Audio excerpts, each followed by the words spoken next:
A gente ficou, nas primeiras semanas, né, da disciplina, comentando muito questões do indivíduo, né?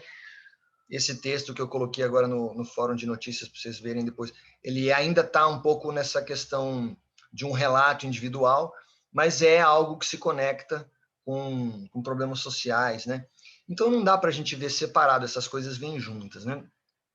E a personalidade, né, de cada um de nós está relacionada com uma palavra que se usa muito, né, com sentidos diferentes, que é cultura, né? Então eu trouxe 2 textos para a gente refletir juntos. E quando a gente fala de cultura, ao mesmo tempo que um indivíduo se forma a partir da cultura, daquilo que está em volta dele, enfim, ao mesmo tempo a gente não pode falar de cultura sem pensar em sociedade. Então não tem muro possível, né? Então esses textos agora eles fazem essa ponte, falam de cultura e de sociedade, né? E aí para a semana que vem eu já tenho uma ideia assim de um outro texto maravilhoso para dar sequência.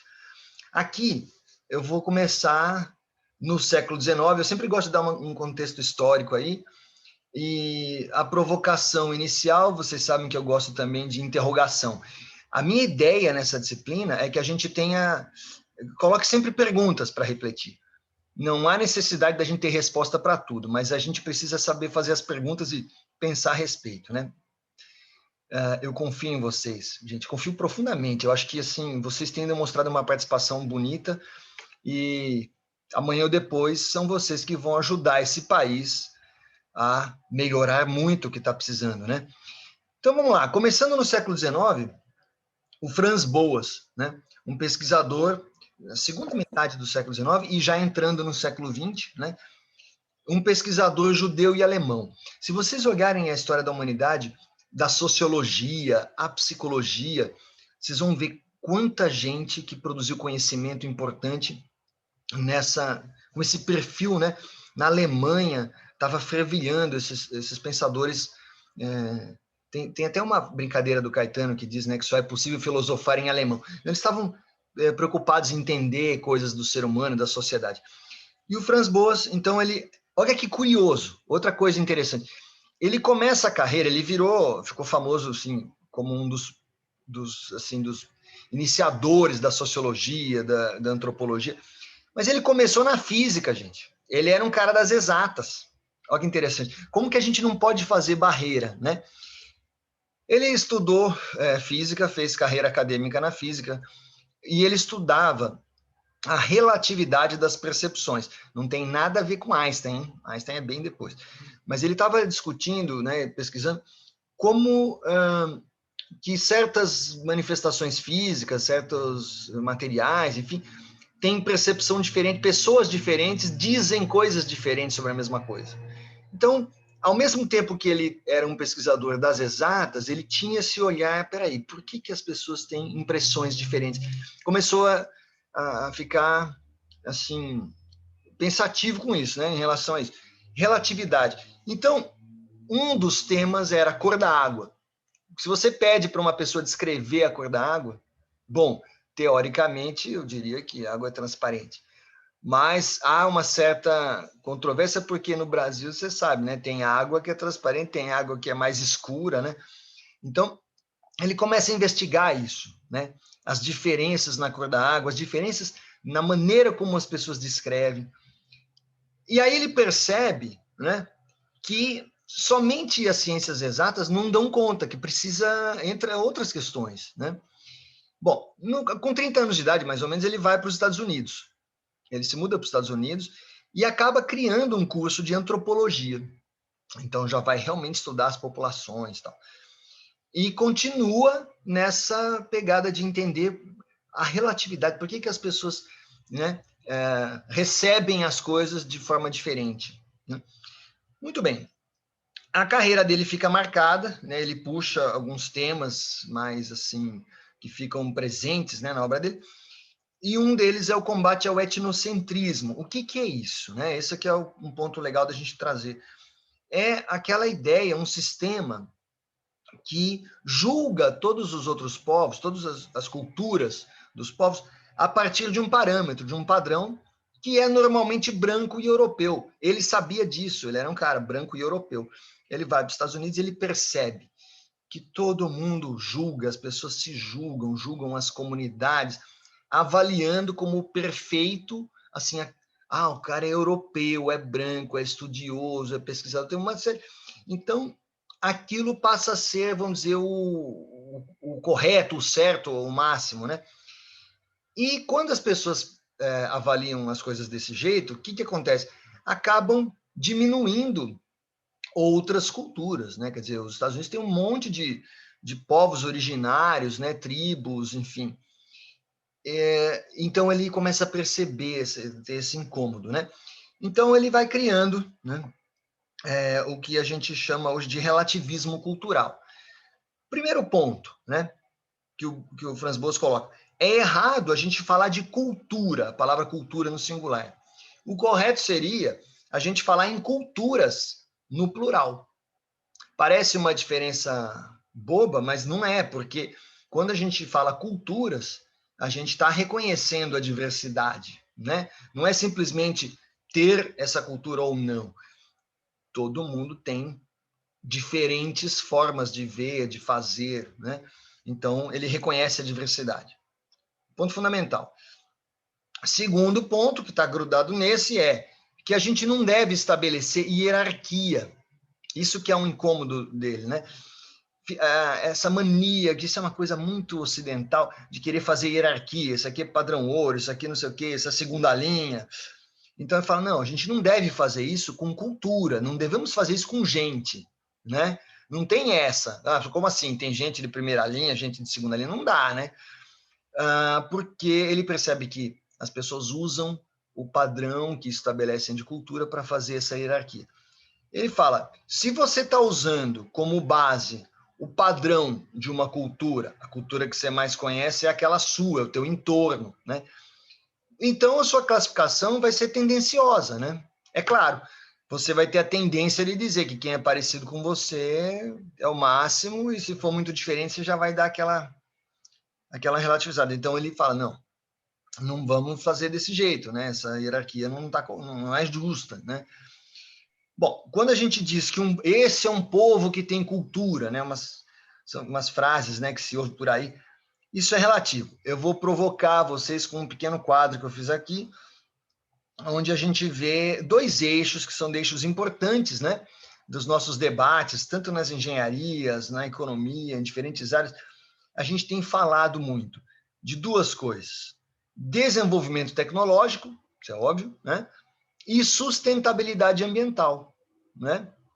Por um certo tempo, quando começou a explodir, né, a Revolução Industrial, se pensava demais no desenvolvimento tecnológico e, por muito tempo, se deixou de lado a sustentabilidade ambiental. Mas hoje a gente tem, pelo menos a gente tem a consciência de que isso existe, que a gente tem que cuidar, né? Então, vamos lá, se a gente avalia o povo branco, europeu, ocidental, né, a gente pode hoje dizer com tranquilidade que, em termos de tecnologia, nós temos um alto desenvolvimento cultural, né? Agora, em termos de sustentabilidade ambiental, não sei o que vocês acham, nós somos não civilizados ainda, né? Anualmente, quando a gente, se vocês entrarem depois para pesquisar na internet, a gente começa a ver questões como a pegada ambiental, o passivo ambiental, o tanto que se destrói o meio ambiente e o tanto que se tenta tomar atitudes como reflorestamento, preservação, vocês percebem que há um desequilíbrio que é desfavorável, né? Em termos de sustentabilidade ambiental, todo ano a gente está destruindo um pouco esse planeta, isso tem que mudar, né? Então, se a gente avalia no eixo tecnológico, ótimo, estamos bem desenvolvidos. No eixo de sustentabilidade, a gente está mal, a gente tem que melhorar. Por outro lado, se a gente avaliar os indígenas, né, os povos indígenas, estou colocando latino, mas vamos pôr indígena americano de maneira geral, pensando nas Américas, né, para estar mais próximo da gente ter essa noção. Em termos tecnológicos, é comum a gente se referia aos índios, esse pessoal é não civilizado, eles não sabem. A gente fala isso, né? Eu estou pondo entre aspas, né? Em compensação, na sustentabilidade ambiental, eles têm alto desenvolvimento cultural. O índio sabe exatamente como é que ele não deve tratar a terra, porque se ele fizer certas coisas, ele vai desgastar aquele solo, ele vai poluir, vai sujar, né? Tem uma diferença de concepção que é o seguinte: o homem é da terra ou a terra que é do homem? O índio entende assim: o homem é da terra. A gente pertence à terra, então a gente tem que cuidar da terra. A terra é a mãe, né? A mãe terra. E o ocidental, muitas vezes, não, a terra é minha, tem propriedade sobre isso, então eu faço o que eu quiser.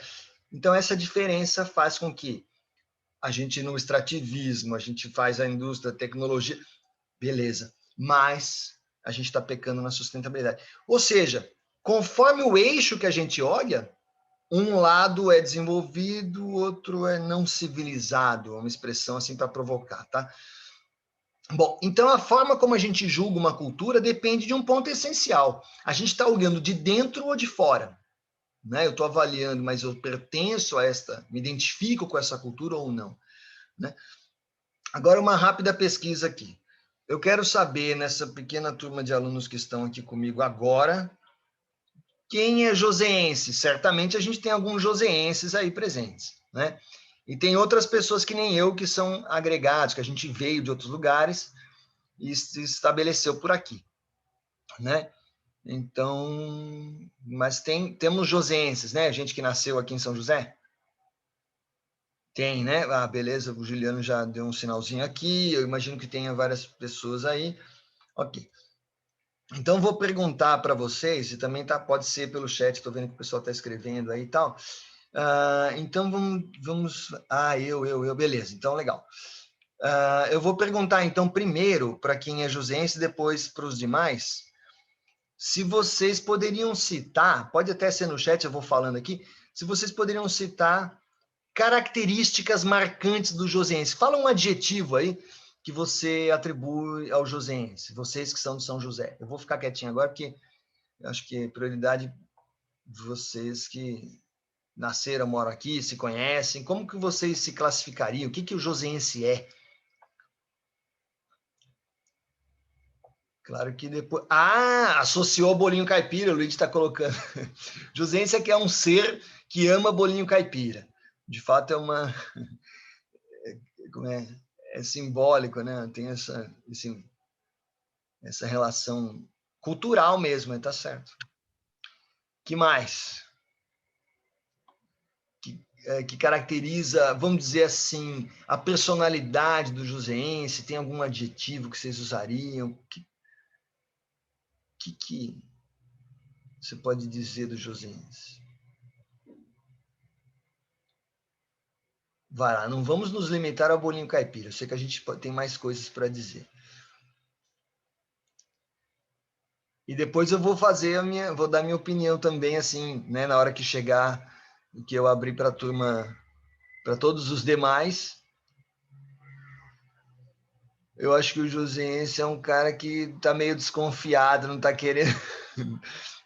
Fiquem à vontade, gente. Aqui é totalmente livre para se expressar.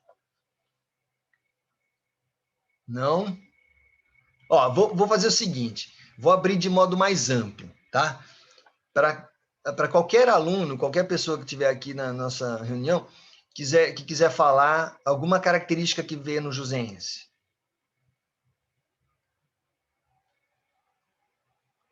Eu posso até escrever. Eu vejo, eu vou falar então, eu vejo o povo de São José dos Campos como um povo que tem muito orgulho, sabe? Aquela coisa da personalidade forte, a minha cidade é linda, tem uma coisa assim...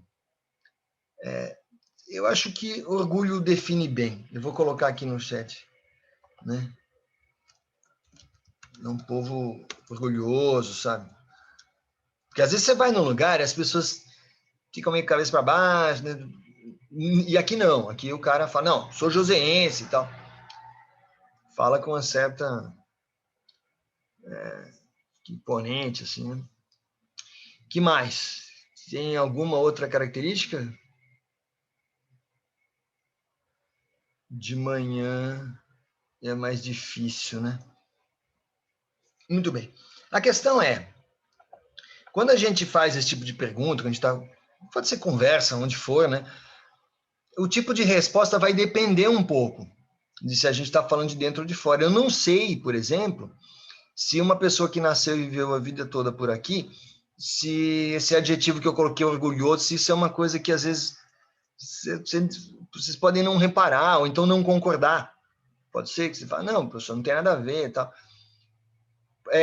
Talvez, então, olha lá, talvez isso tenha aparecido para mim, porque eu estou vindo, enfim, a minha família, meu histórico, eu nasci, vivi muito tempo na praia, né? Um pessoal que é muito tranquilão, sabe? Anda vestido de qualquer jeito, qualquer roupa é roupa, não está preocupado. É um pessoal mais simples e mais largado, de certo modo. Então, quando cheguei aqui, eu fiquei impactado, né? Falei, caramba, Josense e tal. Eu tive essa impressão. Essa impressão veio do choque, da diferença, né? Então, para quem nasceu aqui, não, isso aí nem justifica, né? Mas, de fato, dependendo do que a gente traz dentro de nós, nós vamos ter um olhar diferente, né? E quem estudou também isso, né? Seguindo os passos do Franz Boas, foi a Margaret Mead, foi aluna do Franz Boas, e ela começa a estudar o que a gente pode chamar de padrões culturais. Né? O que são padrões culturais? São comportamentos, né? Maneiras de ser, práticas regulares, né? Cotidiano, tal, que produzem realidades específicas. Então, aquele lugar é produto da maneira como as pessoas fazem as coisas, né? Os padrões culturais tendem a produzir o quê? Indivíduos com tendências semelhantes. Todo mundo que está imerso naquele padrão cultural, né? Tem vários pontos de contato, né? Muito bem. E modos de vida específicos. Tem um jeito de viver, né? Isso, por exemplo, a gente pode citar os norte-americanos, né? Eles têm uma expressão, né, já antiga, que é o chamado American Way of Life. Não sei se você já viu isso, que é American Way, o jeito americano de viver, né? Aliás, o Frank Sinatra, né, considerado o maior cantor da história americana e tal, ele ficou famoso cantando uma música chamada My Way, né? A música originalmente é francesa, mas ele transforma aquilo, né, quase num hino americano, né? Eu fiz tudo do meu jeito, eu fiz as coisas do meu jeito e tal. Então eles têm essa força aí, né, de dizer American Way. E quando a Carmen Miranda vai para os Estados Unidos, a Carmen Miranda, né, todo mundo conhece, figura folclórica importante. Carmen Miranda, que aliás era portuguesa, né, não era brasileira, mas ela chega nos Estados Unidos, ela é vista como brasileira, né, com aquele monte de figurinos coloridos, chamativos. E aí, como é que eles definem isso? Justamente marcando a diferença, eles chamam isso de South American Way, ou seja, é o modo da América do Sul. Olha como as pessoas têm essa coisa de classificar, né? E, inclusive, ela faz um certo sucesso com uma canção que se refere a essa expressão, fala South American Way, ela vai lá, né, faz aquela dança chamativa, tal. Muito bem. Então tem essa coisa da gente ver os outros, né, avaliar de acordo com o padrão. Eles chamam de South American Way, que é para justamente diferenciar do modo americano deles, né? Muito bem. Outra pessoa que trabalhou junto com a Margaret Mead e com o Franz Boas foi a Ruth Benedict. Também no começo do século XX, foi aluna do Franz Boas. E o que ela estudou? Olha só o estudo de caso. Ela foi estudar o comportamento dos japoneses na guerra. Na verdade, ela compara, né, o modo de ser dos americanos e o modo de ser dos japoneses na Segunda Guerra Mundial.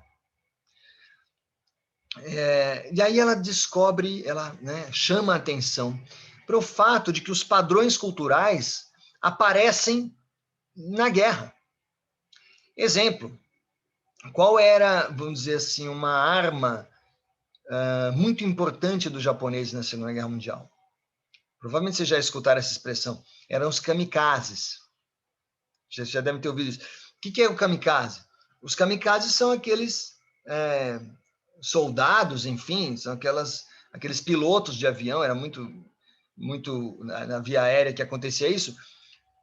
O cara dava realmente, literalmente, a vida pela pátria, né? Então, eles enchiam um aviãozinho lá de explosivos, de bomba, e o cara ia lá pilotar o avião e sabia que não ia voltar. Ele já saía sabendo que não ia voltar. Então, entre aspas, são suicidas, né? Mas esse tipo de comportamento não significa que eram loucos, não é isso. É um padrão cultural. Eles recebiam essa missão e cumpriam isso, né? Então, o que a gente percebe aí? Tem um padrão da autoridade, né? Do respeito, do foco, da concentração total. Sabiam que era aquilo, né?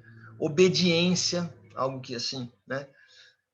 Então, isso tudo transparece nessa maneira, né? Os japoneses iam para a guerra, muitos deles sabendo que não iam voltar e iam, tudo bem. Né? Coisa que a gente acho que dificilmente faria o mesmo, né? É um padrão cultural que é bastante diferente, ela percebe isso. E, por outro lado, se a gente for falar agora da manifestação dos americanos, né? O que ficou mais... Quando você fala assim, Estados Unidos na Segunda Guerra Mundial, o que a gente pensa, né, imediatamente? O que a gente lembra?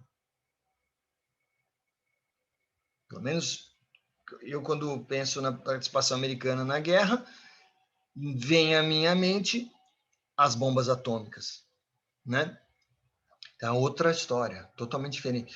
Os americanos lançaram 2 bombas atômicas, é diferente, né? Fizeram todo um estudo, investimento, teve pesquisa, enfim, ciência, né, envolvida nisso, cientistas importantes e tal. E geraram com isso as bombas atômicas, essa tecnologia, desenvolveram, né? Criaram as bombas e lançaram. Essas bombas, vocês sabem, né? Foram lançadas, foram praticamente o último episódio da Segunda Guerra Mundial. E foram lançadas com um intervalo de poucos dias, 2, né? Sobre o povo japonês. Então, é um tipo de resposta que revela também um padrão cultural. O que quer dizer isso? É uma maneira, né? Arrebenta tudo, estoura tudo, né? Bom, com uma bomba, eles atingem num centro urbano, gente.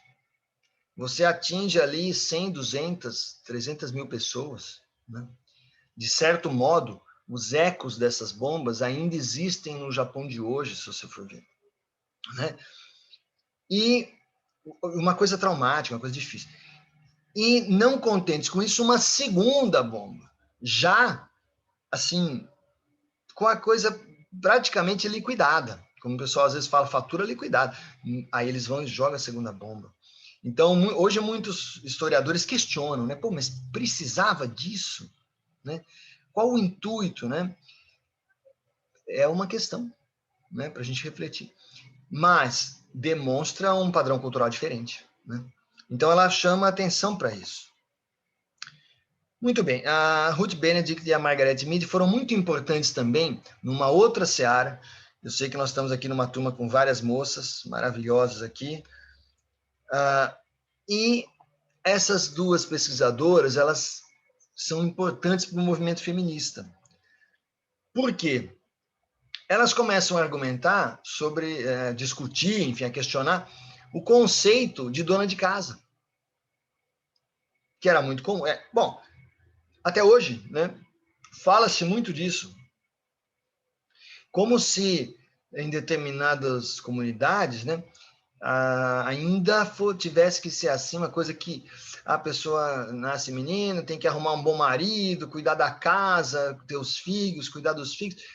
Então, tem um conceito aí de dona de casa. Elas percebem isso nos Estados Unidos e falam, pera um pouquinho, isto não é biológico, não significa que toda mulher tem que nascer para ficar cuidando da casa dos filhos necessariamente, não pode fazer mais nada. Isso aí é um padrão cultural. Ou seja, é algo que veio sendo criado e reforçado ao longo de séculos, né? Então, é um costume. Elas colocam que isso é um costume, que isso é uma tradição, no sentido de chamar atenção para não ser natural da natureza, não é da natureza obrigatoriamente, né? É diferente do instinto maternal, isso existe, isso é da natureza. É que elas estão falando de outra coisa aqui, né? Fica em casa que eu vou jogar bola, sabe aquele negócio? O cara vai embora, enche a cara, joga a bola, volta de madrugada e a mulher tem que ficar em casa cuidando da casa, sabe? E a gente vê que isso ainda existe, de certo modo, em vários lugares. Então elas questionam, peraí, tem alguma coisa aí que é antinatural. Elas questionam isso. Então elas, esse trabalho delas, né? Hoje pode ser chamado de desnaturalização. Ou seja, é chamar a atenção para certos comportamentos que a gente entende como sendo naturais e que não são naturais, não precisam ser naturais. A vida não era assim desde sempre, né? Então, desnaturalizar. E isso, gente, acontece, é uma necessidade ainda em muitas questões, em muitas áreas. Eu, por exemplo, fico às vezes preocupado quando a gente está às vezes na rua e percebe certas abordagens policiais e que são um pouco violentas, né? Então, ao mesmo tempo que é para coibir a violência, é uma atitude às vezes ostensivamente violenta, então a gente fica pensativo, né? Será que precisa ser assim, né? Bom, elas colocam que a cultura, isso tudo é fruto da cultura, né? A cultura, então, para cada um de nós, é como se fosse uma lente. É uma lente que filtra tudo que não chega. As coisas acontecem, só que a gente enxerga cada um do seu jeito, dependendo da formação que teve, né? Para certas cenas são chocantes para mim, e para outra pessoa que ele é super, não, professor, isso é assim mesmo, é desse jeito. O cara às vezes está acostumado, eu não estou. Então, é a lente, né? É a lente da cultura, né? E como é que a gente transmite cultura? Como é que, né? Isso é uma coisa que vem, enfim, dos avós, dos pais, né? Mas como que se transmite, né? Bom, no ambiente familiar, pelo exemplo, né? Mas muitas vezes a questão é a linguagem, né? A linguagem é o recurso para transmitir cultura. E a linguagem em si mesma, a língua, as expressões que a gente usa, também são criações culturais. Tá? Vou dar um exemplo clássico, né? A palavra saudade. A palavra saudade é da língua portuguesa, né? Quer dizer, em Portugal é muito importante isso. E aqui também, né? Eu estou morrendo de saudade, estou com saudade de aula presencial, enfim. Estou com saudade de alunos que ainda nem conheci pessoalmente, conheço só na tela, né? E eu estou aqui pensando, pô, que legal, com vontade. Então, a gente tem essa importância afetiva, né, da saudade e tal. Outras culturas não têm essa palavra. Então, o americano, às vezes, pode se expressar falando, sei lá, I miss New Orleans. Eu perco, né, se fosse traduzir, colocar no Google Tradutor vai ficar uma porcaria, tá? Aí vai lá, sei lá, eu perco New Orleans, sinto falta de, tá fazendo falta. Percebe que é diferente de dizer estou com saudade, né? Então, são questões culturais que aparecem na maneira como a gente fala. Muito bem, quando chega os anos 60, antropólogos, diversos antropólogos, como David Schneider, Clifford Geertz e o Marshall Sahlins, começam a enfatizar uma noção de que a cultura é dinâmica. Todo mundo da engenharia já estudou física, sabe o que é dinâmico, né? Dinâmico é aquilo que está em movimento, né? A cultura não é algo parado, está se transformando o tempo todo, né? Então, a cultura é dinâmica. A cultura é uma construção, está sujeita a constantes mudanças, né? E, nesse sentido, a cultura não é simplesmente o conjunto de produtos materiais, produtos físicos, não é só o que as pessoas constroem. Isso aí, às vezes, fica lá, né?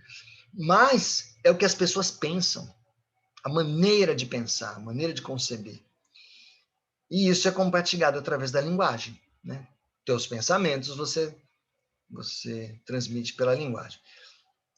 A linguagem, como a gente sabe, também e até pelo fato de ser uma construção cultural, também transmite preconceitos, né? Tem várias expressões, se a gente parar para pensar, que são, assim, a gente não deve naturalizar, são questionáveis, né? E, às vezes, isso é usado há tanto tempo que fica super comum. Vou dar alguns exemplos. Separei duas palavras aqui: nortear e denegrir. Então, pensa no globo terrestre, né? O globo, quando você vê, às vezes tem aquelas maquetes, né, do globo, ou então mapas, né, na internet, então você vai ver, é comum ver aquele desenho ou a construção, né? E o que tem lá em cima? América do Norte, né? Europa, América do Norte, né? Canadá e tal. E o Brasil, onde é que está? Está embaixo, né? Muito bem, quando a gente... Mas precisa ser assim? Não necessariamente, né?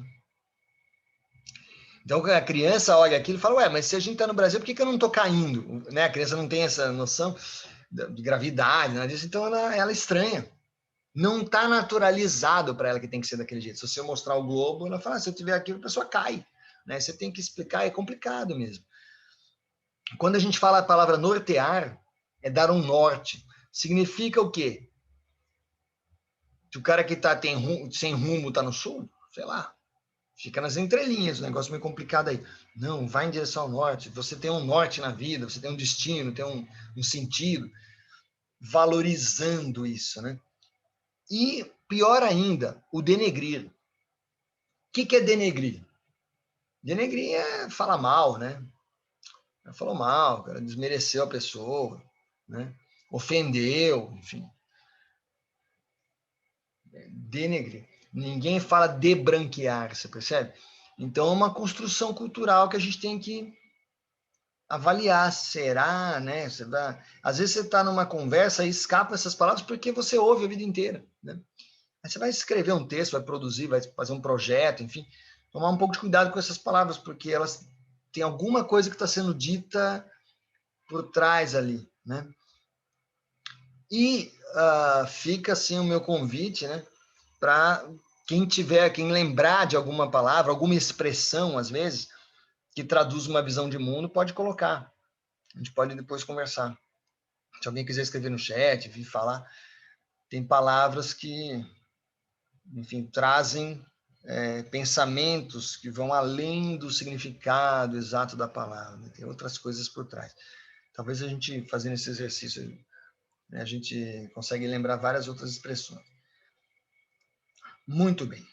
Vamos lá para o Clifford Geertz, né, anos 60, 70. Ele dizia assim: assumo a cultura não como uma ciência experimental em busca de leis. É uma ciência interpretativa, à procura do significado. O que ele está dizendo com isso é que não dá para a gente pensar a sociedade e cultura como se fosse uma questão de física ou de química. Que tem a alternativa certa, a alternativa errada. Não. Tem uma questão de interpretação. Né? Então, nesse sentido, ele é um pouco diferente do Durkheim, que achava que tinha que estudar como se fosse uma ciência exata. Não, e o Goethe fala, não, ao contrário. Se você começa a olhar o lado humano, o lado social... Isso, olha, a Sara escreveu, a gente está recebendo aqui uma expressão que as pessoas às vezes falam, inveja branca, que seria uma inveja boa, é inveja branca, é uma inveja, mas não é nada de ruim, né? Isso me lembra uma expressão, inclusive, que americano fala e a gente não fala muito, mas nos Estados Unidos é muito comum. O cara fala, contei uma mentirinha. Aqui a gente usa o diminutivo, né? O brasileiro já põe diminutivo em tudo, né? Contei uma mentirinha ali. Nos Estados Unidos, você sabe como é que chama essa mentirinha? White lie. É mentira branca, é assim que eles falam. Caramba, bem... Tô refletindo nisso a partir do que a Sara mandou aqui. White lie, não, isso aqui é white lie. Mentiu, mas é mentira branca, tá? Então, perdoável, é uma coisa assim, não tem muita importância, deixa, tá tudo bem, né? Relativiza. Então, você percebe que tem a questão da interpretação aí, e a gente, com a linguagem, a gente transmite esses padrões culturais. Bom, quando a gente começa a pensar desse jeito, a gente entende que cultura é algo que está muito além da noção de bom e mal, de certo e errado, é muito complexo mesmo, né? E aí entra naquele caso, né, da gente que escuta muitas vezes os mais velhos dizendo, acho que vocês devem escutar isso às vezes, almoço de domingo, sei lá, ou então aquele WhatsApp da família, deve ter aparecido para vocês. Às vezes alguém escreve lá, no meu tempo é que era bom, sabe aquele papo de velho, meu, que é entre nós, né? Ah, não, no meu tempo que era bom. Hoje em dia o pessoal não tem cultura, começa a falar essas coisas, né? Vocês não sabem o que é cultura, e aí cita coisas que são importantes para as pessoas, tal. O que que acontece? Tem uma tendência, é a inércia, né? Até a física explica isso, tem a inércia. É difícil aceitar o novo, muitas vezes. Então, uma reação, de certo modo, comum, né? Até pelo medo, pela insegurança, é dizer, ah, isso aqui não, deixa quieto, faz do jeito antigo que é mais garantido, né? Faz do my way, do meu jeito, tal. Então, a gente tende a condenar, né? Às vezes a pessoa que está... Isso nós não podemos, né? Estou falando com vocês porque vocês estão... Olha a outra expressão que apareceu aqui, né? Quando fala, ah, a coisa tá preta, quando para reclamar, para dizer que tá ruim, né? Então, olha aí como tem coisa que é transmitida também. A gente ficar atento, né? Não é muito legal, né? Então, e aí a gente tende a ver o novo, né? Muitas vezes como perda. Ah, tá perdendo, tá abandonando a cultura, né? Não é algo que se abandone. Você não se desculturiza. Precisa explicar, né, gente? Com todo respeito, a gente não desculturiza. Ah, eu zerei a minha cultura. Não existe isso. São camadas, né? A gente vai acrescentando. Tudo que a gente lê na vida é aprendizado, né? É alguma coisa que a gente está agregando para a gente. Eu gosto muito de ler. Eu leio qualquer coisa. Eu leio HQ para caramba, quadrinhos. Eu fico meditando, refletindo sobre aquilo. Ah, caramba, tem um drama pessoal ali. Eu me envolvo mesmo. Então, e eu não acho que é aculturação, que é perda, né? Então, falam muito de aculturação. Ah, está copiando a cultura dos outros. Também essa é uma coisa que a gente ouve muito. Ah, hoje em dia é tudo americano, não sei o quê. Eu entendo a crítica, eu sei do que está se falando. Mas a gente tem que ter um certo cuidado, né? Porque às vezes as pessoas falam como se fosse um pecado mortal, né? Vai para o inferno. Porque... Não é por aí, né? Se a cultura não é simplesmente um conjunto de produções materiais, e sim de interpretação, de construção mental, né? Então esses comportamentos, esses processos podem mudar. Gente, vocês são da engenharia. Processos de produção estão mudando o tempo todo. Aí você vai dizer o quê? Ah, esses engenheiros, essa empresa aqui perdeu a cultura, mudou o processo. Não, você não vai falar isso, né? Na verdade, é um desenvolvimento, é processual, né? Você vai aprendendo, desenvolve, descobre um novo jeito, né? Então, essas coisas podem mudar. Isso não significa comprometer a cultura. A cultura é dinâmica, lembra? Essa que é a cultura desse modo mais amplo de entender. Agora eu vou dar um exemplo cultural, um exemplo artístico, né? Cultura nesse sentido de arte, a gente aproxima muito, né? Então, se a gente fala de artistas como o Criolo e o Emicida, né? O que que eles fazem, né? Bom, o Emicida tem até a grife, né? Beleza, mas talvez a identidade principal deles ainda seja o rap, né? Fala-se muito do rap, né? E, curiosamente, os dois caminharam para o samba. Tanto o Emicida como o Criolo têm discos, trabalhos recentes que com samba, é bem interessante ver isso, né? Bom, mas eles usaram rap, usam rap como forma de manifestação cultural, né? E as obras do Emicida e do Criolo são brasileiras, tem cara de Brasil. Ah, mas está usando, sei lá, bateria eletrônica, está fazendo loop, tá... Meu, mas se você escuta aquilo, tanto que os dois têm apresentações, têm históricos, né, gravações tal, feitas ao redor do mundo, e o que chama a atenção é justamente isso, que tem um swing, tem um jeito brasileiro também, né? Apesar de ser o rap. Então eu sou bem tranquilo com isso, né? Eu acho que a gente cria, aproveita, aprende, apreende, é mais do que aprender, é apreender, né? E fagocita, faz do nosso jeito, né? Bom, nessa pegada de pensamento, nesse jeito de interpretar, vai surgindo o pós-colonialismo, né? No final do século XX, o movimento pós-colonialista, que vai criticar os estudos acadêmicos, começa a criticar, gente, inclusive universitário. Ele fala assim, pô, esses caras estão falando de cultura, mas, fala assim, começa a surgir termos, né? Cultura popular. Aí o cara faz uma dissertação, faz um mestrado, doutorado sobre formas populares de saber. E muitas vezes é uma visão acadêmica, branco, europeu, ocidental, universitário. Será que ele foi escutar aquela pessoa? Né? Então começa a se questionar esses trabalhos muito teóricos e que não vão para a rua mesmo saber como é que pensa aquele cara, coloca o microfone para o cara falar. Né? Então começa a se questionar. A descrição acadêmica, quando a gente fica muito preso somente nos livros, na internet, nas consultas dentro de sala, né, dentro da biblioteca, ou só entre os professores, isso vai construindo estereótipos, né? Você começa a avaliar, não, tem um de dentro, tem um de fora, então você começa a ter aquele olhar professoral. Tudo que eu não quero ser, eu sou professor universitário há 20 anos, tudo que eu não quero ser é professoral, no sentido que se dá esse adjetivo, né?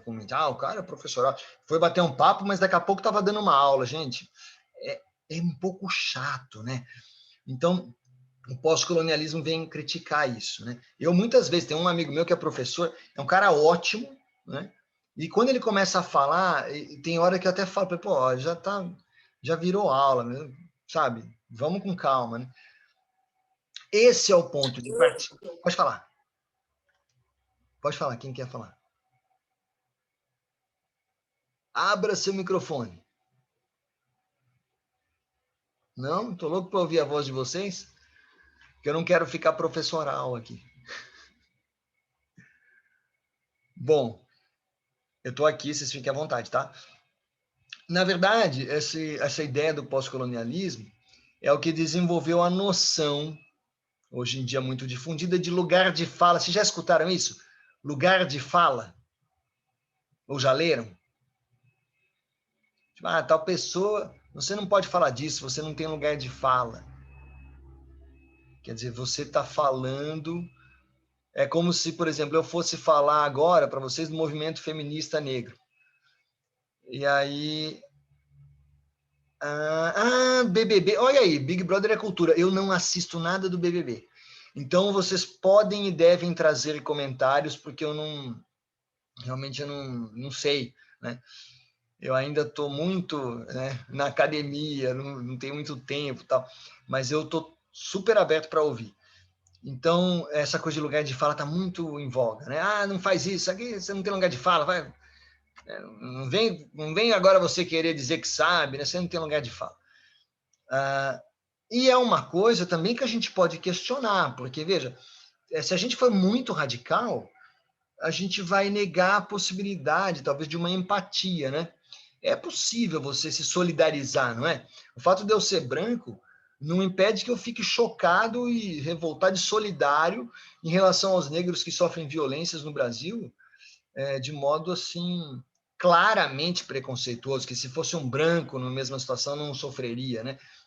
Então, tá, ok, eu não sou negro, mas eu tenho a minha indignação também. Pô, eu acho que as coisas têm que mudar, né? Então a gente tem que tomar cuidado, né, para não ficar preso também nessa simplesmente invalidar, não vou escutar nada porque ele não tem lugar de fala, não é por aí também, né? Eu sou pelo diálogo sempre, né? Bom, um paradoxo. Agora eu vou colocar um paradoxo, vamos dizer, técnico, acadêmico, que é o seguinte: toda essa conversa nossa é para dizer que toda cultura é dinâmica, né? Que as coisas são processo, uma coisa que está errada ela pode ser melhorada, né? Um processo pode ser aperfeiçoado. Ok. Se isso é verdade, qualquer definição, qualquer descrição que eu publique, faça um artigo, vou fazer um texto acadêmico, o que é cultura, vou lá escrever.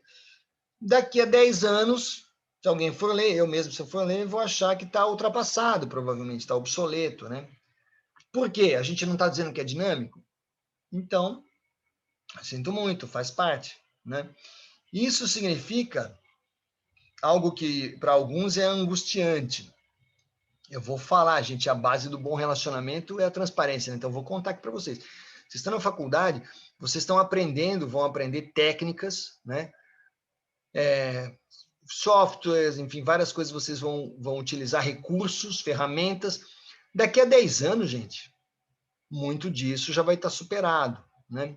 Ai, professor, o que eu faço, então? Não, você está fazendo certo, vocês estão corretos, vocês estão estudando, estão se envolvendo. Agora, é muito importante desenvolver ao longo do estudo da universidade essa plasticidade de pensamento, essa elasticidade, você entender que você vai ter que criar soluções novas, que quando você sair da faculdade, estiver lá trabalhando na sua empresa, enfim, no seu trabalho, você vai lidar com situações que não estavam previstas. Ah, nossa, ninguém passou exercício sobre isso na disciplina, na aula. Pois é, mas tudo bem, se você está bem informado, você vai ter uma cultura aí que vai te ajudar a criar essas soluções, né? Beleza. Esse negócio de... Então, a gente não pode ficar achando que, aprendi, vou morrer com isso que eu sei, nunca mais vou fazer aperfeiçoamento. Não é por aí, né, gente? Vocês sabem. Porque senão a gente fica ultrapassado. Detalhe, a primeira pessoa que eu tenho, assim, noção de ter dito isso como um filósofo, pensador, foi Nietzsche no século XIX. Ou seja, faz muito tempo, Nietzsche já falava disso, né? Que não adianta a gente ficar escrevendo que sabe tudo, tal, porque as coisas mudam, né? Muito bem, e com isso eu termino a primeira parte da nossa conversa. E agora eu quero olhar um pouquinho para vocês, a Sara está firme aí, obrigado. Eu quero saber se as coisas que eu estou falando, Júlia, todo mundo, eu quero saber se essas coisas têm ressonância ou se eu estou viajando na maionese. Vocês, Larissa, fiquem à vontade, tribuna livre. Que tal? E essa história de lugar de fala, hein? E aí? É importante? O que vocês acham? Sim? É aquela Mas história, eu né? acho que tem que ser dosado, porque essa história da Lumena, que saiu do Big Brother, ela falava tanto de lugar de fala e militava tão errado Ah, que ela saiu justamente por isso, entendeu? pois então, eu soube de um evento fora de Big Brother, né? Mas vai fazer uns 2 anos, uma grande atriz, a Georgette Fadel, uma moça de São Paulo, mas espetacular. Vocês podem pesquisar, tem coisas dela no YouTube. Georgette Fadel. Ela fez um trabalho, ela já tinha feito uma peça que era sobre uma personagem negra, uma mulher importante e tal, e ela foi fazer uma remontagem dessa peça. Pois bem, quando ela estreia no teatro, no primeiro dia, e um amigo meu, Lincoln, fazia parte musical, então eu estava em contato com eles. No dia da reestreia, foi invadido o teatro por um monte de gente no movimento, não vou nem dar detalhes aqui, eu também não sei os detalhes, mas assim, 15 a 20 pessoas pararam o negócio no meio, começou lá, e pararam tudo e começaram a fazer discurso. Mas não é por aí, você não pode fazer isso porque você não tem lugar de fala. Entrou nessa questão. E eles argumentavam que a Georgette não era negra e que ela não poderia fazer o papel de uma negra. Eu entendo, veja, eu respeito muito, tá? Eu entendo totalmente a questão, mas acho que a gente tem que tomar um pouco de cuidado, né? Inclusive, depois se vocês virem a Georgette, ela não é nada branca, tá? Ela só que ela não é uma negra, aquela negra, ela é uma pessoa de pele, vamos dizer, um fototipo aí mediano e tal. Mas o pessoal não... Teve gente lá que achou que não dava, né? E a Georgette, ela teve uma postura muito, muito legal mesmo. Ela falou, então tá, eu não vou discutir com vocês, isso aqui não é lugar para isso, mas eu respeito e tal. E suspendeu, falou, não, beleza, vamos reavaliar. Ela puxou a conversa, ela aceitou. Em vez ela não quis partir para briga, sabe? Eu acho que isso para mim foi uma lição, assim, sabe? Mostrou uma grandeza, assim, de, não, eu vou procurar sentar e conversar. Que a gente conhece outras pessoas que iriam querer sair no tapa, né? E não é por aí. Mas eu acho que essa disposição para o diálogo ela é boa, gente, porque ajuda a desarmar. Porque senão fica muito assim, bandeira de um jeito, outra bandeira do outro. E o Brasil está sofrendo disso atualmente, né? Então, acho que a disposição para o diálogo, né? Vamos ouvir. Eu vejo essa história da Georgette como um exemplo. Foi uma situação ruim, complicada, mas que virou um exemplo legal, assim, né? Mas é bom saber que quer dizer que o BBB também dá origem a reflexões possíveis, né? Às vezes as pessoas erram a mão, né? Fala de um jeito que forçou demais, né? Então a gente vai sacando essas coisas. Obrigado por esse toque aí. Muito bem, mais comentários? Eu tenho mais um textinho aí para dar um complemento no que a gente está conversando. E aí? Bom, eu vou lá partir para o segundo texto, então, a qualquer momento vocês podem trazer contribuições. Vamos lá. Esse texto aqui que eu vou apresentar, na verdade, o que acontece? É um artigo antigo de um pesquisador desses acadêmicos, né, respeitados, que é o Roberto da Mata. Vai fazer 40 anos que ele escreveu esse texto. Em termos sociológicos, a gente lê coisas antigas, são importantes, né? Se você for falar sei lá, de uma técnica de engenharia dos anos 80, muito provavelmente não se usa mais hoje. Mas aqui, nas ciências humanas, a gente tem essa coisa do contexto histórico, né? Ok, só que eu fiz essa leitura crítica também. Então, eu resolvi, junto com vocês, eu estou assim, arriscando aqui, tá? Eu vou propor vou conversar com esse texto do Roberto da Mata, e eu começo respondendo. O texto dele chama assim: Você tem cultura? Ele escreveu um artigo: Você tem cultura? E o meu texto é assim: Todo mundo tem cultura. Então, já estou respondendo no título, tá? Acho que a gente tem que, né, assumir que todo mundo tem cultura. Não vamos nessa de você tem ou você não tem, que senão está começando errado, né? Muito bem. No senso comum, né, sem pensar muito, assim, o que vem à cabeça quando você fala de cultura? O que você pensa, né? Cultura. Se vocês quiserem escrever ou falar.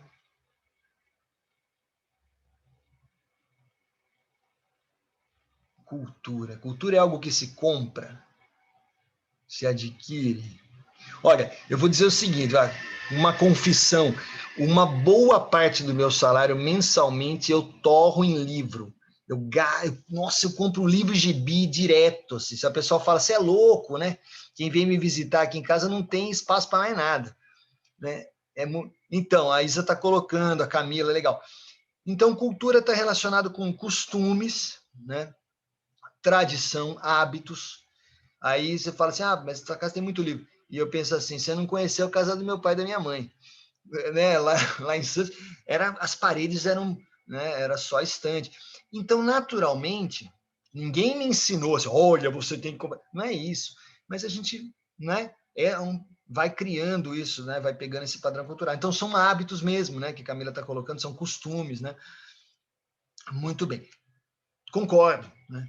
Aí a provocação do D'Amato é o seguinte, que muitas vezes as pessoas usam cultura como um sinônimo de sofisticação. Sabe? O cara é sofisticado, o cara tem cultura, sabedoria. Nossa, que pessoa inteligente, tem muita cultura. Né? De vez em quando a gente usa. Chega a ser confundida, né, com educação. O cara que é muito educado, as pessoas falam, ele é muito culto, só que não é a mesma coisa. Ele pode ser simplesmente educado, né? E cultura seria uma interpretação um pouco diferente. Então, a cultura, muitas vezes, é uma palavra que a gente usa, estou fazendo a visão crítica aqui, para classificar as pessoas. E, às vezes, grupos sociais, né? Você classifica um grupo, esse grupo é um grupo de cultura baixa. Pô, você está fazendo bullying, né? Disfarçado ali, mas você está classificando, hierarquizando, né? Então, ela serve como arma discriminatória, se a gente olhar assim. Né? No sentido mais sociológico, mais antropológico, o que é cultura? A gente vai dizer que a cultura é o modo de vida de um grupo, sociedade, ou país, ou pessoa mesmo. Né? Então, a cultura pode ser entendida como um código.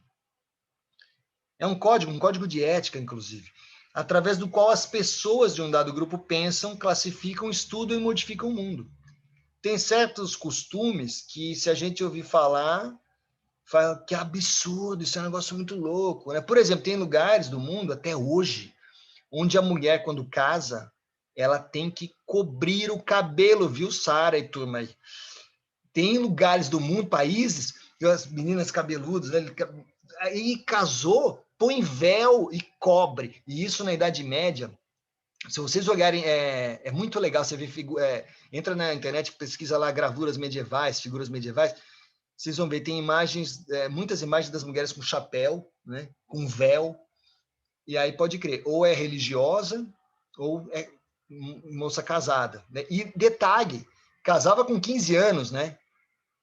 Então vocês estariam provavelmente todas de chapéu, véu, tudo preso, com calor danado aqui, sem condições. Então, é a questão do código, né? Dos códigos de uma época, enfim. Agora, é o que eu falei, cultura é processo, né? Cultura está em andamento sempre. Porém, tem lugares onde essas coisas são mais fixas e demoram mais, né? Então, tem, às vezes, uma passeata. Imagina você pensar hoje, no Brasil, uma passeata, uma manifestação, sei lá, um buzinaço aí, panelaço, para a mulher poder andar de cabelo solto. A gente já nós não precisamos disso. Nós precisamos para outras coisas, isso é verdade. Mas então, são os códigos, né? Em compensação, na França, se você fizer um aumento de gasolina, aumento de combustível, para tudo, vai todo mundo, que é isso, revolta geral, para tudo, vai todo mundo para a rua reclamar, o governo fica assim, preocupado, né? Então, é uma cultura que eles têm, é um código, não, isso aqui não pode, né? Realmente, isso é no meu bolso, né? Todo mundo está sendo prejudicado. Então, tem um jeito diferente. Talvez seja um eco da Revolução Francesa, sei lá eu, pode ser, né? Então, um grupo social pode ser caracterizado pelo fato de grupo social tem um código cultural específico. As pessoas têm aquele costume, aquele jeito, aquelas tradições, né? Neste sentido, eu vou dizer para vocês, estamos no Brasil. Tanto existe cultura no carnaval, quanto na procissão. Então, a gente tem que ter essa visão aberta, sem preconceito, né? O cara, às vezes, é muito religioso, ele fala, não, eu não vou, eu não quero saber de carnaval, porque isso é uma coisa sem cultura. Não é isso, calma, são códigos, são costumes, né? E a pessoa do carnaval também, não, eu não quero passar nem na frente da igreja, porque a igreja... não, então são as diferenças, a gente respeitar, né? As diferenças entre sociedades. Então, vamos lá, se a gente pensa em modo mais global, mais amplo, o que gera diferenças nas sociedades? Vou colocar uma coisa engraçada. O pessoal da engenharia ambiental, inclusive, é interessante estar atento a isso. A geografia, o clima do lugar, o local, né, interfere na construção cultural. Porque você vai desenvolver roupas específicas de um jeito ou de outro, né? Tem lugares onde a pessoa tem aquela cultura de não usa certos... Tem uma predominância de certos tipos de roupa e tal. Então, a geografia pode interferir, né? Isso interfere nas relações sociais, né? Mais abertas, mais fechadas, mais distantes, né? E as relações sociais também são influenciadas pelo código cultural, e como a gente acabou de falar, código cultural também está ligado à linguagem, à maneira como as pessoas se falam. Tem lugares onde as pessoas se cumprimentam já beijando de cara, né? No Brasil tem muito esse costume de dar beijo. Agora não pode, né? Agora tem essa coisa do isolamento, do distanciamento, né? Então, vê como é difícil, né? A gente vê por aí, tem pessoal às vezes esquece, não sei, tá 1 ano de pandemia, tem gente que não se ligou ainda que tem certas coisas, né, que não são muito indicadas, mas sabe o que acontece? Aquela construção cultural tem, não é, mas o cara tem 30, 40 anos, não é 30, 40 anos, é séculos, né, aquele jeito, veio do pai, do avô, aí você vai explicar, agora no momento não é para isso, né? Então, tudo está relacionado, é geografia, relação social, é o código. Vamos lá, no meio urbano, como é que a gente, vamos dizer, um padrão, uma coisa mais geral, assim, de pensamento, Nós estamos no meio urbano. Eu não sei se tem alguém aqui que está escutando essa conversa que está no meio rural. Se tiver, saiba que eu estou com inveja, né? Quem está ali no seu... eu estou aqui no sítio. Nossa, que vontade, né? Mas tudo bem. No meio urbano, a gente tem uma noção de que avanço tecnológico é super importante. E como é que a gente tem construído nossos avanços tecnológicos? Explorando a natureza. Então, uma visão que todos nós, de um jeito ou de outro, compartilhamos é de que a natureza está aí para ser explorada. No meio rural é diferente. No meio rural, a natureza é respeitada, né? E isso tende a gerar diferenças de comportamento. Por exemplo, em certas situações de enchente, incêndio, problema, está vindo uma chuva forte, né? Quando você está no meio rural, é comum, né? As pessoas às vezes de longe, né? Você cumprimenta, fala, cuidado com o seu filho ali, tá brincando, tá vindo chuva aí, ó, traz para casa, tal. Tem uma certa solidariedade, uma tolerância, como se todo mundo estivesse cuidando de todo mundo, sabe? E no meio urbano a gente perdeu um pouco isso. Fica muito assim, cada um no seu apartamento, às vezes o vizinho você não conhece, não cumprimenta. Então são questões, né? Como que os meios, né, meio rural, meio urbano, isso acaba interferindo um pouco, né? E gozado, e a gente às vezes julga, né? O cara começa a conversar muito, você fala, ei, isso aí é caipira. Poxa, sabe? Eu gosto de falar assim, né? Porque, gente, caipira somos todos nós, tá? Só para você aceita que dói menos, tá? E aí, eu gosto de falar assim, quando eu estou conversando com alguém, eu gosto de falar obrigado pelo seu tempo, que é o tempo que você está disponibilizando para a gente trocar ideia, né? Eu acho que isso é uma coisa sagrada, seja em qualquer meio, né? Daí eu recebi a seguinte mensagem, professor, sou 100% caipira. Pois é. Então, é isso mesmo, né? A gente gosta de um bom papo, né? É isso aí. Então, obrigado, viu? Obrigado por isso. Eu me sinto mais em casa, inclusive. Gozado que eu sou um caipira da praia, porque a minha vida toda foi... A infância e a adolescência foi na praia. Depois eu fui... ok. Depois eu fui estudar em Campinas, depois eu fui trabalhar em Piracicaba. Eu sou bem caipira também de morro, mas tudo bem. As lendas indígenas, se a gente... Vamos pensar de modo mais... Olhando assim historicamente, né? Rural e urbano. Então, as lendas indígenas, né? São lendas de povos rurais, são povoadas. O que aparece nessas histórias? Nos contos dos índios? Animais que falam, tem direto, né? E uma coisa muito comum dos contos indígenas, eu vou trazer isso em aula para a gente se divertir, para a gente estudar junto. São histórias em que os homens se transformam em animais. É muito comum esse tipo de história. Não, aconteceu tal coisa e o homem virou, sei lá, virou um cachorro, isso aí correu um cão do mato, porque sofreu uma maldição, sei lá das coisas. Direto eu tenho essas histórias, né? Aí você fala assim, nossa, mas isso é uma coisa ultrapassada. Como assim ultrapassada? E o Homem-Aranha? E os heróis todos, que é sempre um inseto radioativo, é sempre alguma coisa, não é? Então, de certo modo, a gente reinterpreta. A gente tem essa ligação, só que tem outras camadas por cima. Coloca um uniforme, sei lá. Mas a gente tem essas coisas, né? Eu acho o máximo, né? No meio urbano, a gente tem muito histórias, filmes, né? O que aparece muito em filme? Clone, robô, né? Homem versus máquina, as máquinas tomaram nosso lugar, aquele conflito, né? Então tem um herói ou uma heroína e tem que vencer a máquina, né? Exterminador do Futuro, essas coisas. Blade Runner, que quem nunca assistiu, gente, para tudo e vai ver esse filme, porque ele é sensacional, entendeu? É para a gente refletir mesmo. Então, é a diferença entre o rural e o urbano. É diferente, mas tem pontos de contato, né? Agora eu vou perguntar para vocês. Quando a gente fala de desastres mesmo, de tragédias como Mariana e Brumadinho, eu acho que está errado. Quem fala acidente, não é acidente isso, tá? É bem complicado, porque tem responsabilidade mesmo, né? É um acidente, que é um desastre, tem gente que usa a palavra crime, eu acho que é plenamente justificável, você pode chamar isso de crime, porque você saber que tem um risco e não fazer, né? Então é bem complicado isso. Muito bem. vocês classificam isso como um produto do meio urbano ou do meio rural? Vê como é complicado. Ah, mas aconteceu no campo, aconteceu no... Sim, mas por quê? Né? Então, a gente está implicado. Não adianta a gente pensar que a culpa não é nossa. A gente tem envolvimento. Tá, mas eu vou perguntar assim, quem é que foi para a Europa? Não sei se vocês sabem. Quem que foi para a Europa, uma comissão, acho que 10, 12 pessoas, que foram para a Europa denunciar o caso de Mariana de Brumadinho? Não sei se vocês sabem.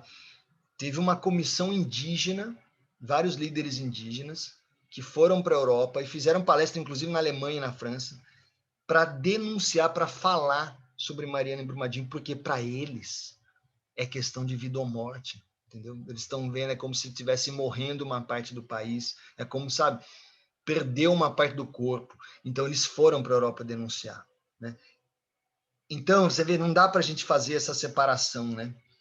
Foi uma coisa que nós, de alguma forma, deixamos acontecer. Os índios foram reclamar, né, com todo o direito, todo o respeito. Segundo esse código cultural indígena, nós é que somos os bárbaros nesse aspecto, né? Porque a gente, às vezes, esquece da conexão entre o homem e o mundo. Quer dizer, se a gente estragar um rio, depois você vai tomar água suja, cara, sabe? Ah, mas tem filtro. Meu, cara, filtro não filtra tudo, tá? Só para vocês saberem.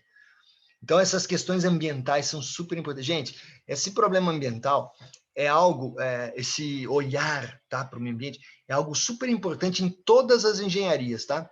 Eu falo pensando muito no ambiental, mas o pessoal da engenharia química, sabe, é um olhar necessário. Das outras engenharias de produção, tudo isso. Você vai visitar uma fábrica de papel, não sei se vocês já fizeram isso. A fábrica de papel, eu lembro que eu era adolescente, eu fiquei assim enojado. Eu falei, meu, que absurdo, como que suja, polui. Eu espero que tenha evoluído de lá para cá esse tipo de produção. Então, o índio está atento, né? Uma coisa tem consequência em outra.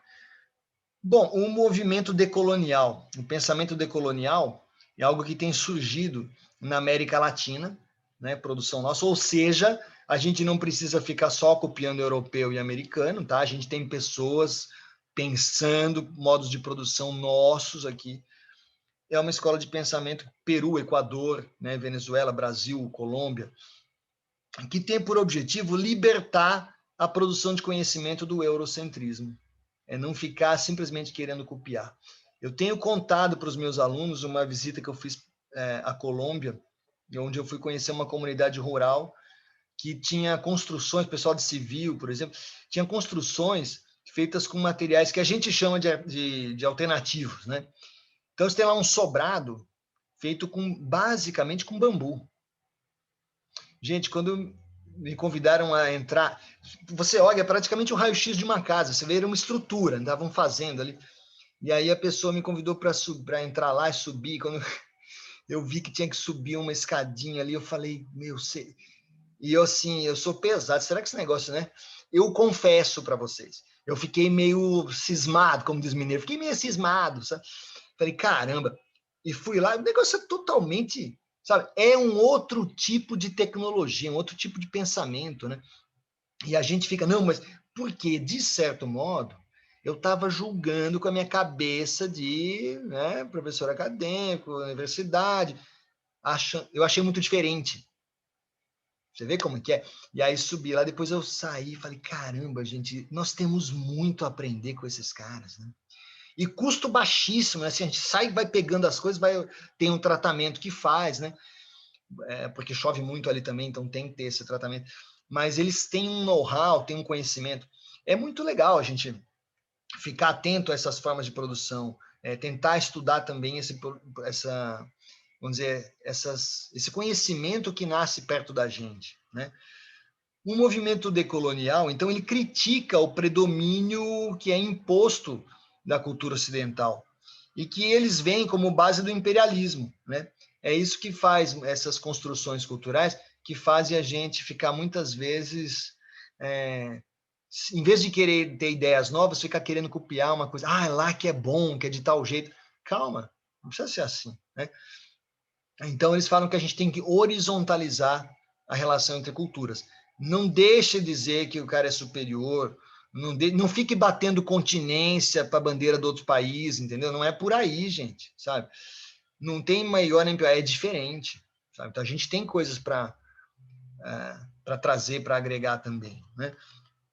Aí o texto do Da Mata, ele fala assim, não se trata, lembra que escreveu na década de 80, não se trata de fabricar mais e mais automóveis, conforme pensávamos em 1950, mas de desenvolver nossa capacidade para enxergar melhores caminhos para os pobres, os marginais e os oprimidos. Então ele já estava dando esse alerta, né? Agora, no Brasil, a gente tem essa tendência ainda de hierarquizar culturas. Se eu estiver falando alguma coisa que vocês não concordem, vocês podem questionar. Mas eu ainda vejo a gente com uma certa tendência assim que a gente tem que vencer, né? Tem um outro cara que eu gosto de citar, que é o Nelson Rodrigues. A gente acaba menosprezando a nossa própria cultura. Então, um exercício que eu coloco, um exercício antropológico, não é para nós, para todo mundo, é repensar o complexo de vira-lata. Nos anos 50, o Nelson Rodrigues, que é um escritor, um dramaturgo, cronista esportivo, ele fala assim, brasileiro tem complexo de vira-lata. A gente fica achando que é o vira-lata do mundo. O pior, gente, o pior de tudo mesmo, assim, falo com muita dor no coração, é que nós estamos vivendo um momento hoje de pandemia em que tá difícil para a gente. Ser brasileiro hoje em dia, em contato com gente do exterior, as pessoas falam assim com uma pena, é um negócio assim, é ruim, né? Sabe que quando a pessoa demonstra pena, fica, nossa, coitado de você. Nossa, é horrível, né? Então a gente tem que, de alguma forma, virar esse jogo, gente. Nós temos aqui Fiocruz, sabe? A gente tem as universidades que a gente tem com produções interessantes. A gente precisa repensar, né? Se afirmar de novo como país, de alguma forma. E a gente não precisa aceitar tudo. Não precisamos naturalizar. Lembra da Margaret Mead lá atrás?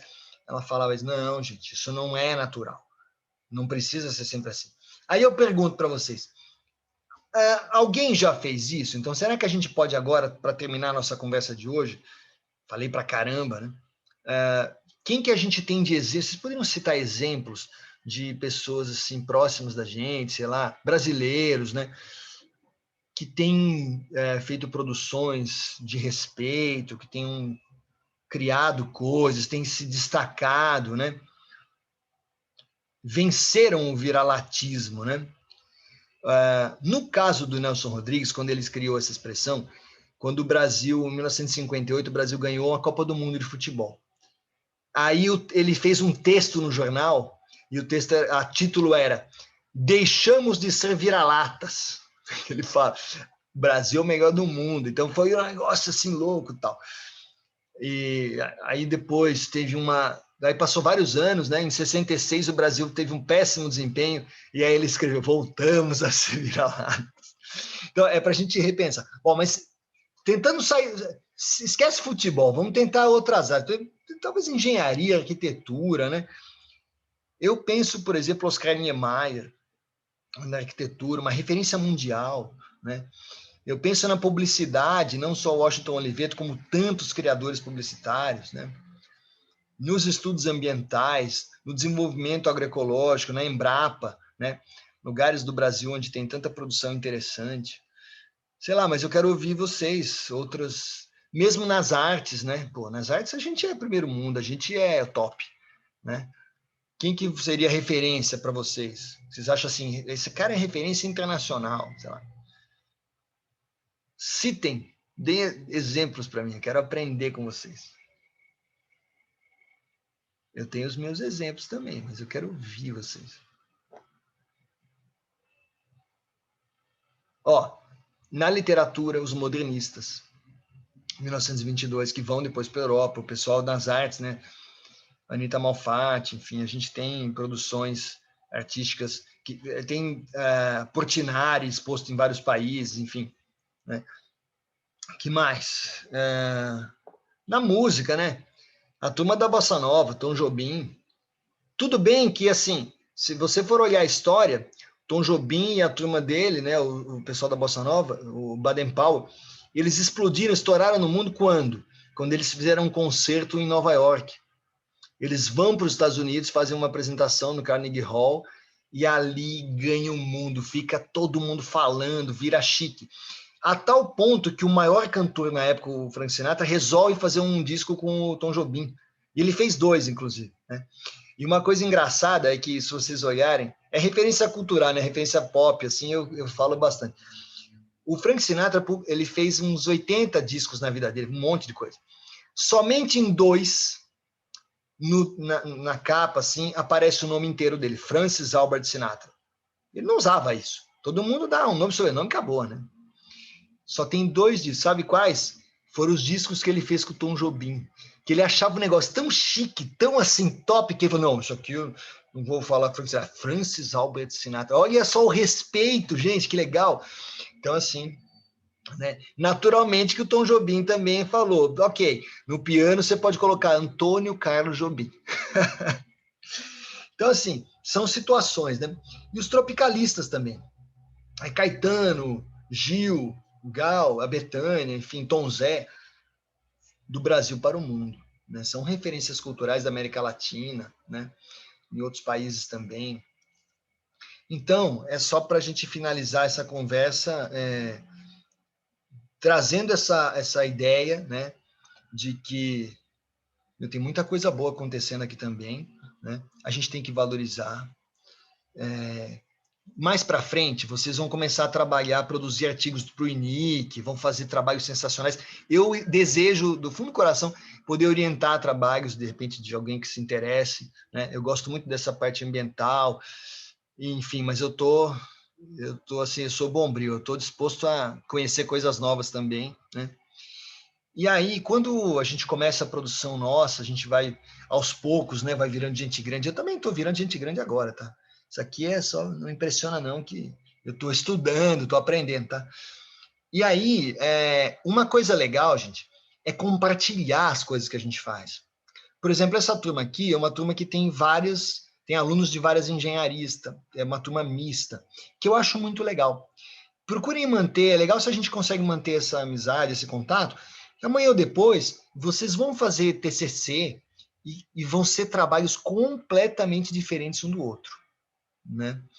Então é legal vocês saberem, né? Olha que legal, ontem eu estava pesquisando, estou fazendo um artigo, já terminei, né? Estava escrevendo com uma aluna, a Luciana, do mestrado. E aí eu precisava de referências, eu queria citar referências que trabalhassem com bancos de dados, é um estudo de farmacologia, né? Então, bioquímica, tem toda uma questão estatística. E aí eu queria citar trabalhos de bancos de dados. E eu comecei a pesquisar na internet, achei um monte de coisas, né? Que a gente não dói, não faz nada, fica só ali, né? Pá, e aí, no meio daquela lista que eu estava de referências, eu achei um artigo da Univap, da professora Érica e do professor Eduardo Bastos. E eu fiquei super feliz, me surpreendeu assim, falei, não estava esperando, né? Eu não digitei Univap, FEL, não foi isso. Eu estava pesquisando um assunto grande. Vocês são os primeiros a saber. Isso aconteceu ontem à noite, eu nem falei com a Érica ainda, mas assim, eu vou contar que eu acabo de submeter para uma revista, né? Um artigo onde eu estou citando um trabalho deles, né? Então é legal, porque a gente vai criando essa rede, né, de saber. Eu quero escrever para falar, pô, que legal, né? Li o trabalho de vocês. Compartilhem isso. Isso fortalece todo mundo, né? Independente de você estar com áreas diferentes, E outra, engenharia, hoje em dia existe essa noção de que ela é mais transdisciplinar do que as pessoas, provavelmente, do que o pai ou o avô de vocês pensa. As coisas estão mais perto umas das outras, sabe? Falei muito, chega. Agora eu quero saber se vocês têm mais alguma coisa. A gente já... Nossa Senhora, foi condensado aqui. Comentários? Críticas? Sugestões? Você tinha falado de alguns cantores e artistas que ficaram Sim. extremamente famosos no mundo inteiro. E um exemplo um pouquinho mais atual disso é a Sandy Júnior. Sandy Júnior, é Explodiu verdade. 100% lá fora. Né? Olha, que interessante. É gozado, né? Porque, como eu sou mais velho, né? Aí na minha cabeça, né, essa referência Sandy Júnior, eu eu trago um pouco a noção como se fossem dois meninos, né? Duas crianças. E nada a ver, né? Claro que, mas é engraçado isso, né? É que nem a mãe da gente, né? A mãe fala até, você tiver de cabelo branco, velho, a mãe vai falar, ô filho, trata como se fosse, né? Criança, ô mãe, peraí, eu sou gente grande, né? Tal. Então a gente traz isso, mas que legal, é verdade, né? Sandy Júnior. E a produção também, nossa senhora, de fato. Muito bem.